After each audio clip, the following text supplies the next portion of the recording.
রাজনীতি কোনো অবস্থাতেই খেলায় আসা উচিত না। তো বিশ্বযুদ্ধে মারা গেল, তারা যে কোপায় মারলো ইয়েতে পুরান ঢাকার এখানে একটা হিন্দু ছেলেকে, কই তখন তো তারা বললো না বাংলাদেশের ক্রিকেট টিমকে যেতে দেবো না। এখানে আসলে ক্রিকেট ধর্ম এগুলি ইস্যু না, ইস্যু হলো রাজনীতি। অনেকে বলে যে এখানে ধর্মীয় ব্যাপার অমুক তমুক, আমার কাছে তা মনে হয় না। অনেকে এমন প্রশ্ন করে যদি মুস্তাফিজ না হয়ে সৌম্য সরকার হইতো, লিটন দাস হইতো, তাহলে কি তারা এটা করতো? তাও তারা করতোই কারণ এখানে আসলে ক্রিকেট ধর্ম এগুলি ইস্যু না, ইস্যু হলো রাজনীতি। তারা এটা পলিটিক্যালি করতেছে কাজটা। আপনি আমাকে বলেন একটা হিন্দুকে মেরে ফেলা হয়েছে নৃশংসভাবে, ভদ্রলোক বাই চান্স হিন্দু ধর্মাবলম্বী, ঠিক আছে, এটার জন্য আপনি ক্রিকেট দলকে দেবেন। এই মুস্তাফিজ কি ওই ঘটনার সঙ্গে কোনোভাবে জড়িত? সে কি ওটা নিয়ে কোনো মন্তব্য করছে, কিছু বলছে? কিছুই বলে নাই, তাকে আপনি দিবেন না। কারণ আপনার দেশে কতগুলি হিন্দু মৌলবাদী দল তারা দাবি তুলছে, ঠিক আছে। আচ্ছা, বাংলাদেশে তো আরও লোক মারা গেছে, সেগুলো তো আপনি কিছু বলেন না, হিন্দু নিয়ে বলেন। আচ্ছা, হিন্দু নিয়ে বলেন, অসুবিধা নাই কোনো। তো বিশ্বযুদ্ধে মারা গেল, তারা যে কোপায় মারলো ইয়েতে পুরান ঢাকার এখানে একটা হিন্দু ছেলেকে, কই তখন তো তারা বললো না বাংলাদেশের ক্রিকেট টিমকে যেতে দেবো না। তখন বলে নাই তো।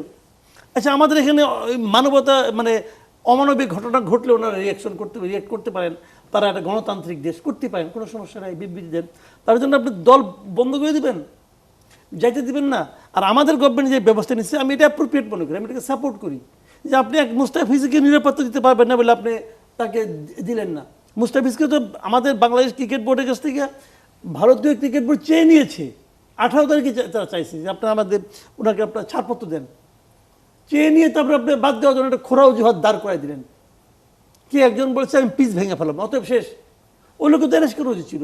তবে তাদের এটা রাজনীতি, তারা এই রাজনীতিটাকেই ওখানে নার্সিং করে, এই রাজনীতিটাই তাদেরকে ক্ষমতায় আনে, ক্ষমতায় রাখে। তারা এখন এই কাজটাই করছে। এখন তাদের রাজনীতি তারা করুক, এটা তাদের ব্যাপার, আমাদের কোনো সমস্যা নাই। কিন্তু আমরা সেই রাজনীতিকে সাপোর্ট দেবো কেন? রাজনীতি কোনো অবস্থাতেই খেলায় আসা উচিত না। আমি আরেকটা পুরোনো উদাহরণ দিই, আমাদের একটা উদাহরণ দিই। আমরাও এই কাম করি, কিন্তু আপনি আমাকে বলেন বাংলাদেশ টিমে সাকিব আল হাসান নাই, কেন নাই? সে রাজনীতি করছে আওয়ামী লীগের। ওকে আওয়ামী লীগের রাজনীতি করার কারণে তার যে শাস্তি হবে তাকে আপনি অ্যারেস্ট করেন, তার যে শাস্তি দেন, আপনি তাকে খেলতে দিবেন না কেন দিবেন না? ওই এক নাবালক ছিল উপদেষ্টা, সেই সিদ্ধান্ত নিছে যে এটা তুমি করতে পারবে না, অথবা হয় নাই। বিদেশে কি দেখি আমরা, আপনি দেখেন এই যে বিভিন্ন স্টার প্লেয়ার, এরা অনেক সময় নানা রকম অপরাধ করে কিন্তু জেলে যায়, কিন্তু খেলার সময় যেমন সঞ্জয় দত্ত, সে 10 বছর মাঝখানে জেল খেটাইছে রে ভাই। কিন্তু তার যখন তার সিনেমার শুটিং হয়েছে তাকে কিন্তু বের করে নিয়ে আসছে, শুটিং করে আবার জেলে গেছে। প্রবলেমটা কি? আপনি ওটা করেন, কিন্তু আপনি যে এই কাজটা করছেন, আপনি আমার দেশের লোকের সঙ্গে এই গভর্নমেন্টের লোকজন করছে।